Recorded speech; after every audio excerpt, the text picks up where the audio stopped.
Now, my dear friends, let us discuss our next concept, which is one of the important concepts in Java programming language, that is type promotion. And then we will see the impact of type promotion in method overloading. So, my dear friends, here you can see that these are primitive data types in Java programming language. So here byte, short, int and long is used for integer type values, and byte is having size of 1 byte, short is having size as 2 byte, integer is of 4 byte and long is of 8 byte. And for character type values we have char data type and it is having size as 2 byte. And for storing decimal type values we have float and double data type in Java, and float can store a value of size 4 byte and double can store a value of size 8 byte. Now let us try to understand about data type promotion. So in type promotion, one data type can internally promote it to some other large size data type. That is, if in our method we are passing a value of byte, then it can be internally converted into short, int, long, float and double type. That is, small size primitive data type can be promoted to large size primitive data types, but vice versa is not true. If we talk about float, then float can be internally promoted to double type, but double cannot be promoted to any of these data types. If we talk about int, then int can be promoted to float type, double type and long type. Now let us try to understand the concept of type promotion in method overloading. My dear friends, we already discussed about our method overloading example 2 class. Here I am passing float type values, that is why it is calling this method whose type is float. Now my dear friend, let us try to understand type promotion in Java and its impact in method overloading. So in this method, let me change the data type of our input value to long type.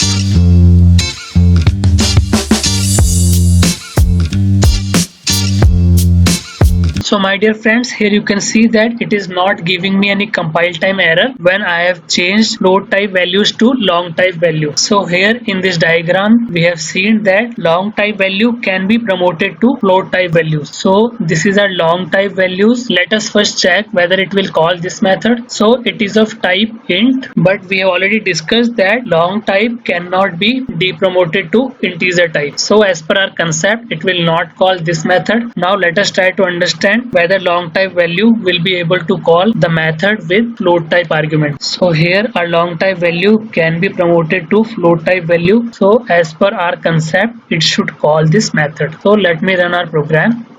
So my dear friends, here you can see that when I am passing long type value, then it is calling some method with float type values. That is why we are getting this statement in our console and we are getting the sum of these two values as 5 in our console. So my dear friends, hope that you are able to understand the concept of type promotion and method overloading in Java. Now let us discuss about some of the important questions related to method overloading in Java programming language. So our first question is, can we overload method by changing only return type of method? We have already discussed that there is no restriction of return type for method overloading. So its answer is no, we cannot overload method by only changing the return type. Now second part is, if no, then why it is not possible? So in our program we have discussed that our method can be overloaded by passing different number of arguments or by passing different types of argument or by changing the order of arguments, and there is no restriction on return type, and these methods can return any type of value. Now our second important question is, can we overload main method in Java? Then its answer is yes, we can overload main method in Java programming language. Let us see that.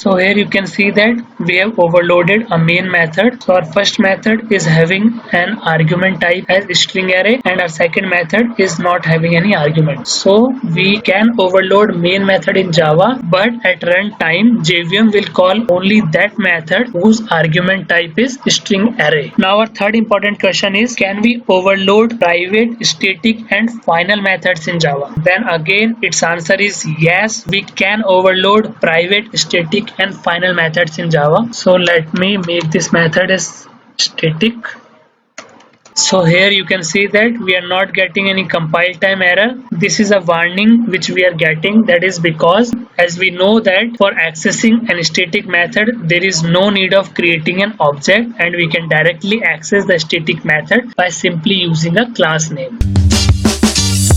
We can also overload private methods.